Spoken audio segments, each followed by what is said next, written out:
Okay, let's get right to it. Judgment. Judgment is exactly what it is. Either you are sitting in judgment or someone is sitting in judgment of you, and it's time to look at the big picture.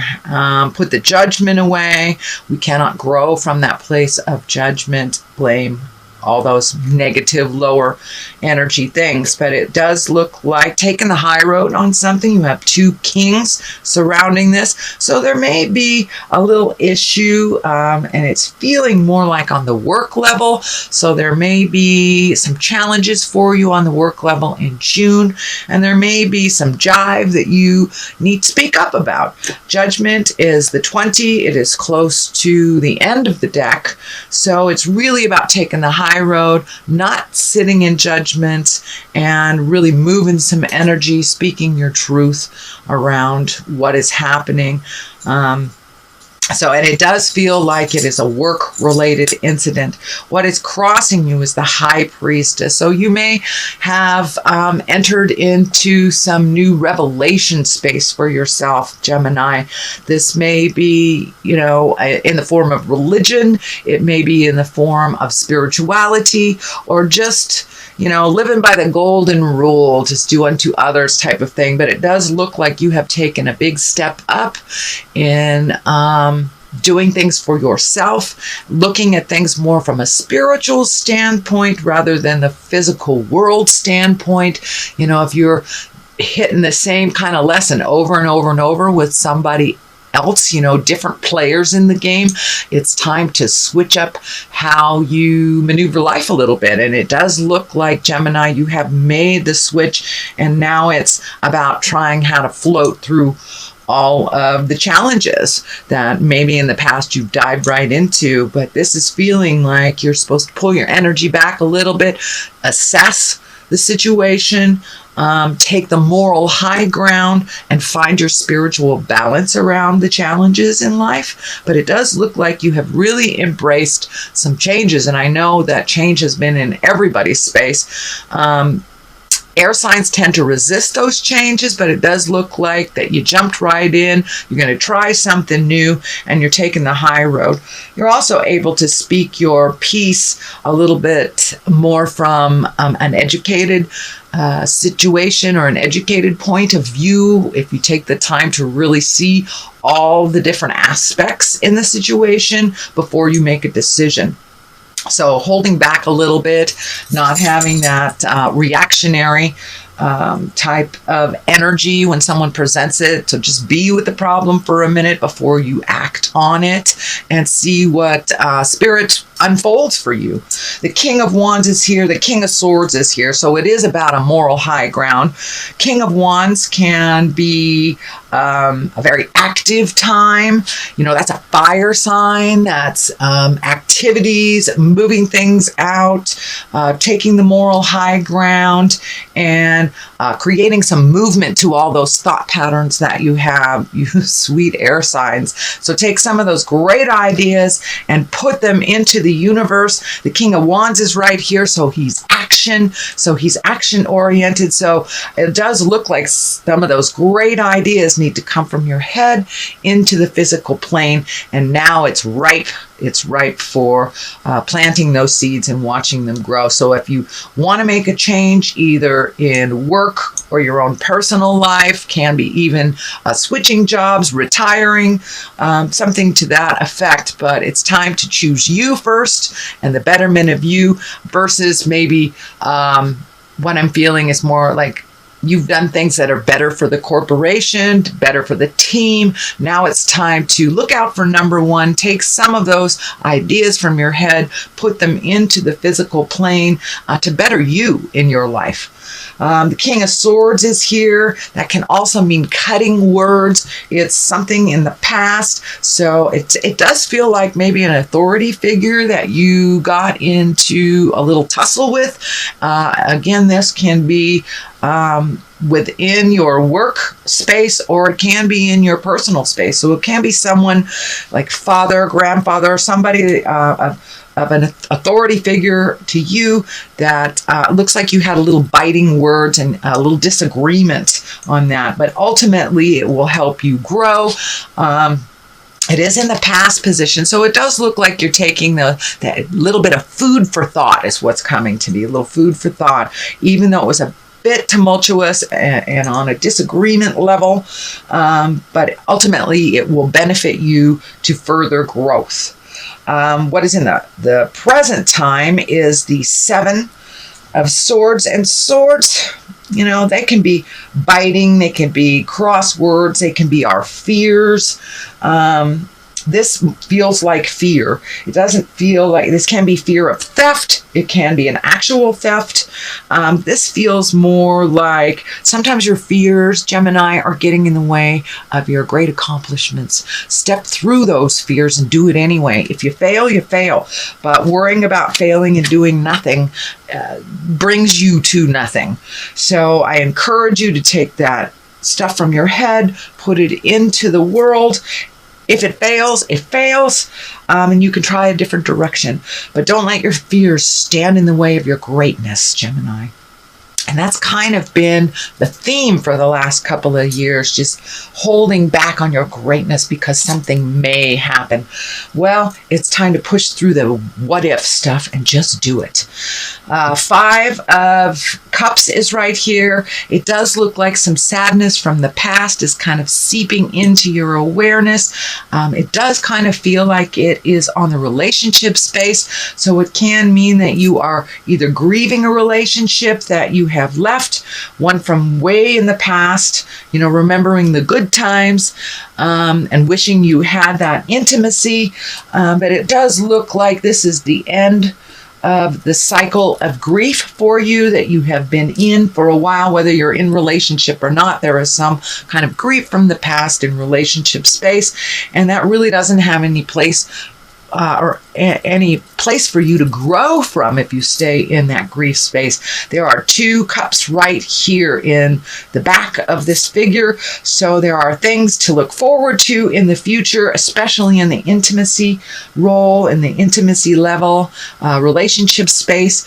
But it's really time to let the grief go and walk into your greatness, because you have things waiting for you in the future for you to embrace. I know, Gemini, you spend a lot of time in your head. So if you can pick up some physical activity to move this energy a little faster, that would be great. But you were right on the tail end, and truly stepping into a new space in your life and opening up your heart. And even if you are in relationship, it does feel like you've been a little closed down in the heart space. So if you are in relationship, open that heart up.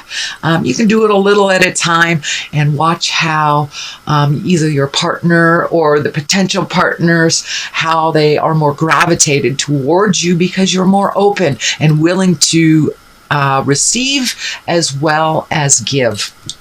So what is at the basis of all this is the 9, and the 9 is just, it's right before the 10. So you have been working really hard, Gemini, releasing a lot of things, and now it's time to plant those seeds to watch them grow. Take those big ideas and start planting those seeds. For some reason, the grapes are lighting up here, and when I ask Spirit what that is coming to me that you have already planted some seeds and you are seeing the growth. Let that be the validation for you to plant some more seeds and continue on this journey of big change and choosing you first. You are enough, Gemini. And so plant those seeds for the betterment of your future. I know that you're a huge caretaker for everyone else. You also have a moral compass that is pretty high up there. So let that moral compass reflect what you would like to create in this world to make your life a little easier. This orange is lighting up. There's some orange. There's a lot of orange here lighting up for me, for you, Gemini, and that feels like the healing has begun. So continue that. Don't let the fear stop you from all this wonderful progress that you're having, and just move that energy out. Plant those seeds. The Ace of Pentacles, I like to call the Ace cards the God cards. This is, you're almost there. The light at the end of the tunnel right here, and it's not a train. You got to love that. So keep going. You've been hesitating to do the final thing that you need to do to make this big change. So, if you need to pray about it, if you need to write about it, whatever it takes to move that energy, but you are right there at the crossroads of some big change. Don't be afraid to step into the light of that change. And it does feel like you're being guided into doing this. So the quicker you make the choice to do it, the more easy the transition will be. Because if Spirit wants us on a certain path, Spirit does what needs to be done to get us on that path, and sometimes it's a bit destructive. So it looks like your path is pretty clear right now. Just take that step. This also looks like taking a step into the newness and into the unknown of things, and putting away a lot of the things that have become familiar and comfortable that maybe have not been that advantageous for you. So the Ace of Pentacles is here. Let that light the way. Have faith in yourself in the journey. And what is in the next card is the 6. Look at the number 6 of Pentacles. And Pentacles can be money, can be motion. It's upside down, so this may take a little bit of investment of time, money, mental capacity. So it does look like this last bit before the change will maybe require a little bit more of your time and maybe a little bit more of your money that you had not allocated to this. So it just requires, balancing things from one column to another, putting it out there in the world, and don't look at the dollars and cents, just keep the vision of how you want that to work. And usually the money is there if we keep the faith. So it is a bit of a challenge for you, but I know, Gemini, you enjoy a challenge. It doesn't mean much to you if there isn't a great challenge to overcome.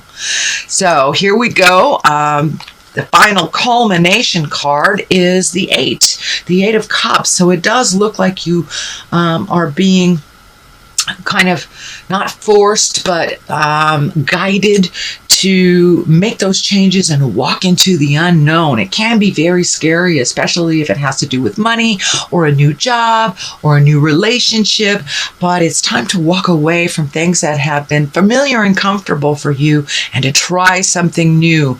It does look like your frustration and your fear comes up every time you do try to make that first step, but that's okay to carry that fear and the frustration and to do it anyway. So make those changes while you can, because Spirit will come in and make those changes for us. The Lovers is on one side of this. So for many of you, it may be taking a chance on a new lover, taking a chance on dating, taking a chance on dating your current partner and mixing it up a little bit. Try a different position, take your partner out for ice cream, date again, rekindle that flame that maybe has died down a little bit from familiarity. Try something new, rekindle that passion. And for those of you that are not in a relationship, it looks like it's bubbling to the surface and you're getting the courage to either try again or to open your heart further. But it does look like you've been locked down a little bit in the heart space. So that is opening up. Love of yourself is also coming through, that you have found some ease and acceptance acceptance in your imperfectness, and kind of not being so rigid on yourself and your own kind of self-proclaimed rules. You're being a little bit more fluid with what life is giving you, and just float a little bit and see what is offered to you. In the love space, what is on the other side of it is kind of the frustration and the fear coming to a culmination. This is the 9 of Swords. So you may be losing a little bit of sleep. You may be either getting too much sleep, not enough sleep. This also can stand for things bothering you on a physical level that are brought forth from stress. So it could be a little stomach upset. Sometimes when I have things that are laying heavy on my heart, my lower intestines are affected by that. Sometimes that can mean going too much, not going enough. So it looks like your whole elimination system may be affected by the stress. So release that. You know how to do it. The fear will always be there, but once you take that step into your greatness and see some movement and see some validation, the fear lessens and lessens and lessens. But this fear kind of holds you in suspended animation almost, and it is disrupting your sleep pattern and your eating pattern. So allow some of that to come out. Allow those changes. So that is a reading for June, sweet Gemini. I'd like to do a couple cards here for clarity. This is a huge stack, so it may be a little jacked up. But these are angel cards. I have not used them in a long time. They were gifted to me. Now let's take this one. The Queen of Fire for confidence, warmth, intelligence, and gracefulness. Stretch your wings and fly. Don't underestimate yourself and assert your independence and creativity. So that kind of validates everything that's going on. Take a chance on yourself and fly. And the second card is the 8 of Air, an illusion of being trapped, a lack of self-confidence, and afraid to take that action. So it really looks like you are the only one standing in your way of the greatness with your fear and your lack of self-confidence. That is changing. I don't mean to point the finger, but it is what has held you back from your greatness for many, many years. So now it's time to put those insecurities down and do it anyway, Gemini.